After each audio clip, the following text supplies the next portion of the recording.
the rookie quarterback who's going to get the most attention, the guy who was the first overall pick, despite the fact that his size defies the prototypes and it becomes a calculated risk by the Carolina Panthers. That's Bryce Young. Peter King had fascinating anecdote in his Football Morning in America column. Now, last week we played for you Scott Fitterer, the GM of the team, explaining the light bulb moment for him came when they had dinner with Bryce Young the night before his pro day workout.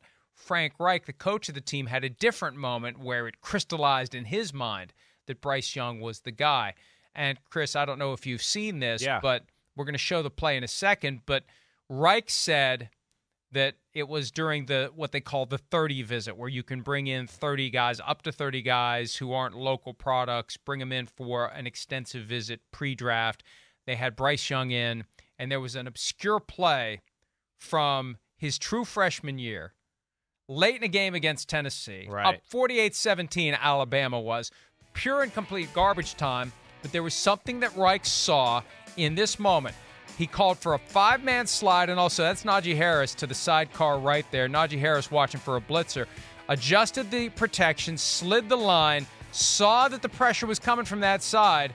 The potential blitzer on the right side bailed out, made the right call, and Reich was so impressed with how he did it calmly and smoothly and nonchalantly, and it showed him in that moment. Now, I don't know if this is right or wrong, but it convinced Reich in that moment this kid's got the brain to be a high-level NFL quarterback because, as Reich put it, plenty of guys who have played in the NFL can't do what Bryce Young did in that very early in his college career moment. Yeah, it's special. It is as a freshman, right?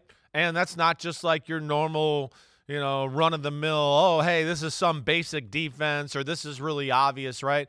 It shows his ability to be cool and calm and clutch in a heated situation. It shows his ability to take to the coaching that he heard all that week and now being able to apply that on the field, but listening to those rules, being able to compartmentalize those little things there for when you need it at a certain part of the game. So to do that as a young football player, pick it up perfectly. And then, guys, if we play the play again, too, looks to his left to look as the play goes. So he gets the protection all set up and everything the right way, which, as we said, is very impressive. But then looks to the left as in going to play the 3-man concept, right? I think not exactly sure the coverage he's going to get. And then just seamlessly moves back to the right once he realizes, wait, I have one-on-one on the backside. Let me throw that. So here he is. He sees the blitz. He kind of looks like he's checking the safeties. And then he gets back over to the right, slides appropriate in the pocket. That's where, we get into the conversation. He's a natural that way. It's not going to be, oh, wow, look at that throw, or, oh, wow, he stuck in the pocket, stood in the pocket forever and took a big shot and threw a laser down the middle. No, it's going to be more beating you with answers that are given him within the offense, and then his ability to apply that on the field with his slick releases, his quick releases, and his extremely quick, mental capacity there. And let's show that again because there was something else that I noticed.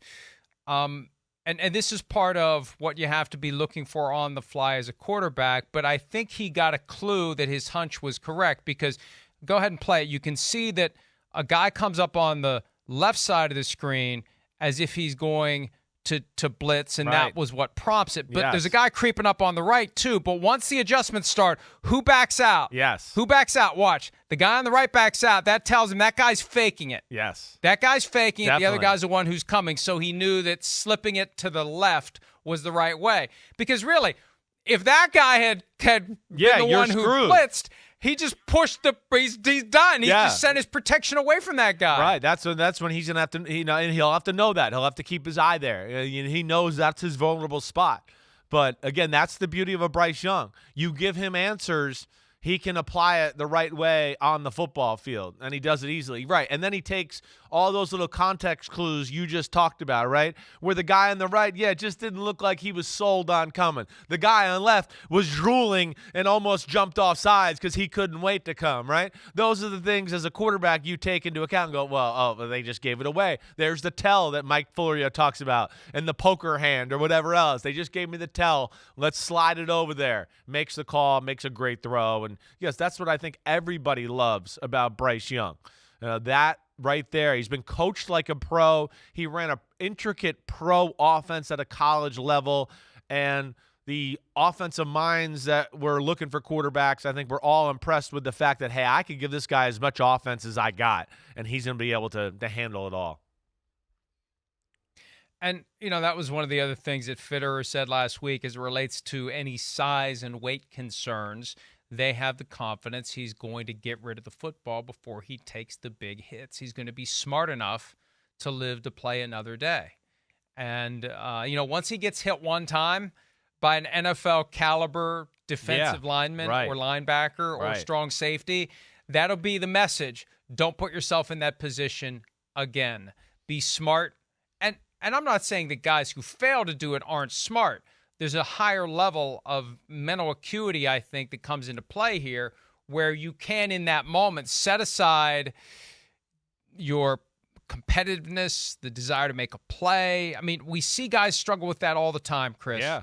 We see guys lose that battle of the smart thing versus the thing that my testosterone is trying to get me to do. Right. That's the thing my testosterone is trying to get me to do is going to get me in trouble. Yeah. The thing my brain is trying to get me to do is going to keep me on the field for my teammates, for my coaches, for my team, and for myself. Yeah, that's it. That's right. And that's where he's got to, manage all of that. Live to play another day, as John Gruden would tell me sometimes.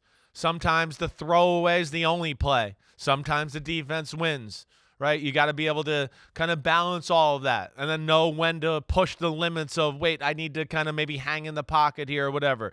But to your point, you want a guy that's going to limit the amount of times he can be in those vulnerable positions because you're never going to be able to go scotch-free, okay, as they say on the streets, all right? You'll never be able to go scotch-free. Yeah, they don't. But because even, like we talk about, Brady's seen it all, right? And we saw Brady get hit and they get tricked. Like, you're not going to be able to figure it all out all the time.